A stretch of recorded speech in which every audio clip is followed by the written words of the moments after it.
How do you explain that you're the ones that make the play to win the game consistently like that?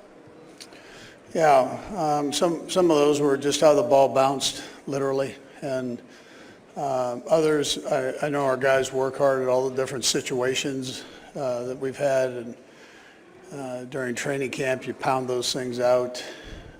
Normally, you don't get to use them all.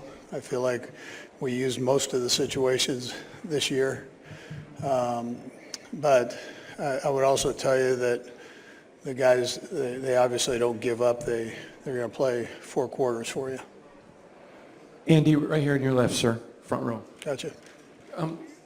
Patrick, everyone knows about his physical abilities and the things that he does, but I don't necessarily think he gets enough credit for his mental acumen as a quarterback. Could you talk about that side of him, please? Yeah, sure. Patrick's a real sharp guy, very smart. Spends a lot of time at the game and making sure that all these crazy formations that we have, that he can digest them first and then be able to spit them out in a short period of time.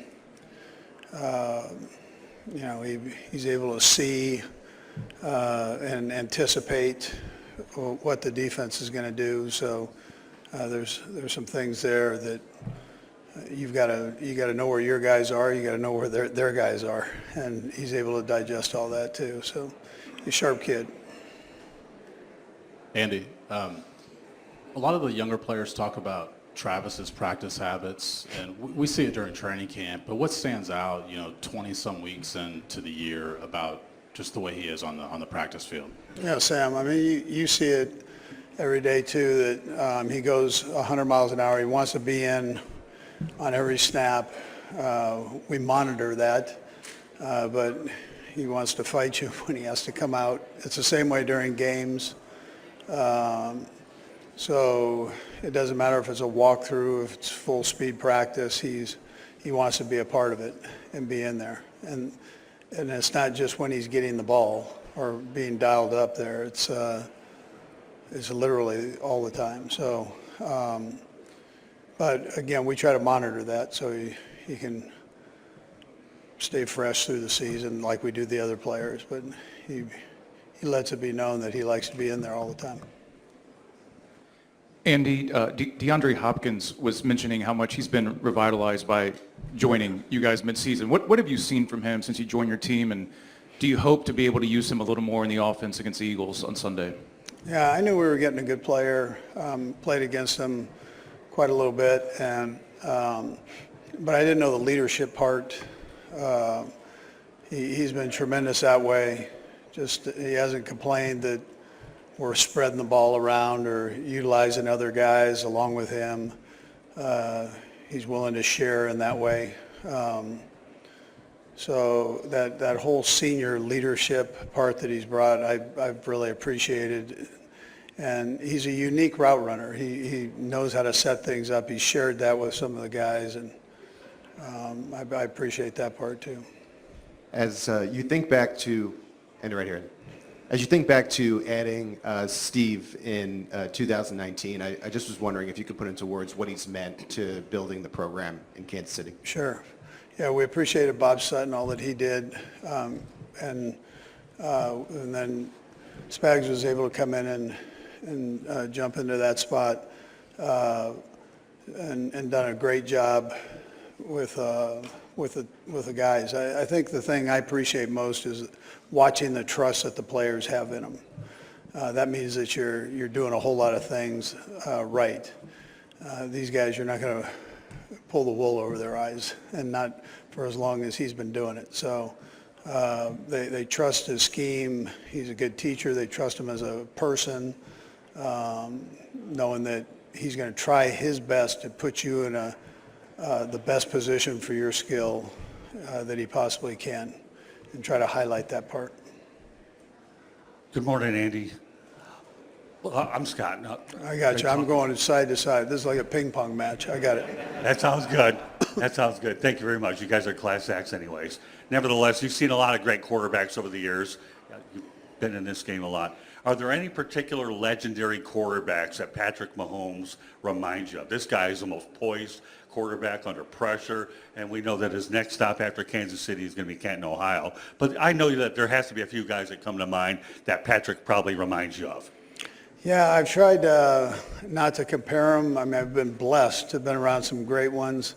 And listen, you can take a little piece out of every guy and say he's kind of like this guy, he's kind of like that guy, but he's really rewriting it for himself. And that's what I noticed about being around the Brett Favres and the Don McNabbs and all these guys, you know, Michael Vick. I mean, all these guys, you know, Alex. And the thing goes on. Jeff Garcia, I've been blessed to be around just a ton of them. And they all kind of put their mark on it, their own mark. And then somebody will ask that question down the road about some other quarterback, and he'll probably say the same thing. The coach will probably say the same thing I'm saying, that they kind of draw, you can draw a little bit from each guy, but it's really what makes him unique, is that he does so many things so well, and in a tough sport, you know. I mean, there's the mental part of it, and then there's the physical part of it too. And you're back there and you've got 300-pound men bearing down on you, and you got to make a decision in a split second, and sometimes those 300-pound men land on you, and you get a few of those hitting you. That's to be able to get back up and stand in that pocket again is something, some mental toughness that takes place there. So. Hi, Andy. Jory Epstein with Yahoo Sports over here in the back. Okay, here we go. When Howie Roseman was asked this week about his philosophy of building through the trenches and investing consistently in offensive and defensive line, he said that conversations with you really shaped that philosophy. What do you remember about the conversations you two had, and especially if you have any examples of what you taught him? Yeah, sure. I'm a Howie Roseman fan, so I think he does a great job. The way that he's replenished his football team and it has been something to watch for sure. And he believes in that. He believes in the offensive and defensive line. You kind of start there, and if they're not functioning right, then normally your team's not functioning right, that side of the ball, whichever one it is. So that's the way he's built that team, and you can see that in their strengths there. And then it's the coach's responsibility to take advantage of the strengths that each player has. So, but he's given the coaches an opportunity to be successful with the players that he's brought in, and it's Howie, and then it's the group that he's hired around him too. So that's also part of that job, and that you bring in the right people. And so he's got some good worker bees there, man, that go out and find these guys, which is important. Yeah, Andy, over to the other side here. Yep. You clinched pretty early the number 1 seed, and you rested guys against the Broncos. Was that nevertheless tough to take as that game was playing out? And did you worry that you would lose a little bit of edge? I wasn't worried about the edge, but I don't like getting my tail kicked either. So they got after us pretty good. I can't tell you I was liking that, no. But I didn't feel like we'd lose our edge, no. Andy, looking at the stats, it appears maybe that 4th down might actually be Patrick Mahomes' best down this year. What does it say about him as a quarterback that he can perform so well on a potential turnover down, on the high pressure down? Yeah, 4th downs have been good for us. You're seeing that more in this league now. Make sure I'm answering your question right. I think that's what you said, right? 4th down. So we have trust in our guys, trust in Patrick, and we trust the game plan. If we've got something there that we feel is a viable play for that situation, we're going to try to use it within reason. So I think that combination, but most of all, having trust in Patrick and the players, I think is big, and knowing Patrick will take care of the football the right way, whether we're running it or optioning or throwing the football. Hey, Coach. Xavier Worthy on your team is the youngest player on either team at the Super Bowl. How does the preparation change between a player like him versus a veteran who's been here before? Yeah, he's a poised kid. So we're talking about Xavier, and he does it with a smile on his face every day. He comes out and works hard, wants to get better. I mean, all the things that you want from a player, he has. So I would tell you he's probably mature, at least in the football world, mature for his age and experience. And he jumps in, he's willing to listen, which I think is important. When the teammates are talking, these guys that have a little experience are talking to him, he's taking it all in. So that's not always the case with players. Hi, Andy. Gotcha. Justin Reid is one of those guys that you acquired in 2022 and has been here throughout this championship run. Just what is it about him that has made him such an integral part of this defense and just the team you've been building over this last 3 years? Yeah, well, he's got a good name. So, I mean, Justin's a smart kid and a heck of a football player, very tough. He'll come up and introduce himself to you aggressively. So, but most of all, he's a good football player, and he's got the aptitude to take all the stuff in that Spags throws at him, and then be able to make the calls back there and kind of get everybody going in the right direction. Coach, over here on your left. Yep. Or front row. Front row. Gotcha. There's sure to be some crucial moments this game. Do you have a memory of a play or a game where Patrick kind of earned your trust to step up to those big moments?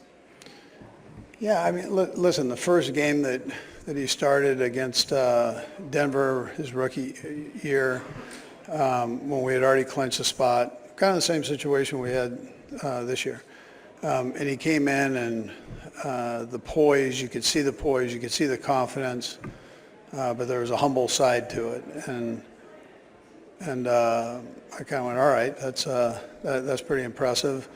And then some of those great defensive players on their side kept looking over at me going, that I'd had in a Pro Bowl before. They were going, oh, okay, we see why you like him. And so anyways, that's probably where the firsthand, I mean, we obviously had a lot of trust in him to draft him as high as we did, and move up to get him. But I would tell you, from a coaching standpoint, being on the field with him, that would have been the first game. Coach, all the way back here on the Gotcha. camera thing. Gotcha. Now that you got Hollywood back healthy, and it seems like you got a full stable of, do you feel like you're seeing the passing game that you had expected to see, even though you don't have Rashee Rice? Yeah, and Rasheed's doing well. He's healing up good, which is positive for next year. We're as healthy as we've been to this point, knock on wood. So you got to see that the last couple games with with the receiving core at least, and the running backs likewise are doing better there. So, but the receivers, yes, I'd tell you, them being healthy gives you a better chance. Now we're going against a good secondary on Sunday, and we've got to make sure that we're doing things the right way and so on. Make sure we get these next couple of days of practice down. But I feel comfortable with that group. They work their tail off. They've got experience in most areas there, and they love to play. And they seem to be on the same page with Patrick. Last two guys. Go ahead, Haley. Coach, right here. We've been able to talk with all the players and ask them why they think it's been such a success this season. A lot of them have hinted at the culture of the team. Who do you think sets that in the locker room? Yeah, blessed to have some guys in there, Ellie, that are real good leaders. Patrick and Trav are the ones that jump out at you, and Chris Jones and Bolden. I mean, all these guys. Bolt's a big part of it. Justin Reid, who we asked about. Anyway, there's a lot of good leadership in that locker room, but I'd probably say those top three is where it starts, and is they all bring their own personality to it. From Patrick kind of just being that steady part, you get two characters with Kelce and Chris Jones and what they bring. So they can be as serious as can be, and at the same time, they can bust the room up. So, yeah. Hi, Coach. You talked about leadership. I just wanted to know, in these moments, where are some of the leadership styles or the leaders that you kind of look to or gain from in these moments? Who do you kind of mock yourself after or go to when you're in these moments? Yeah, I've been lucky. I've been around some great coaches, and from high school, from Little League, high school on up, I was blessed that way. To have these great coaches through junior college, through college, into the NFL.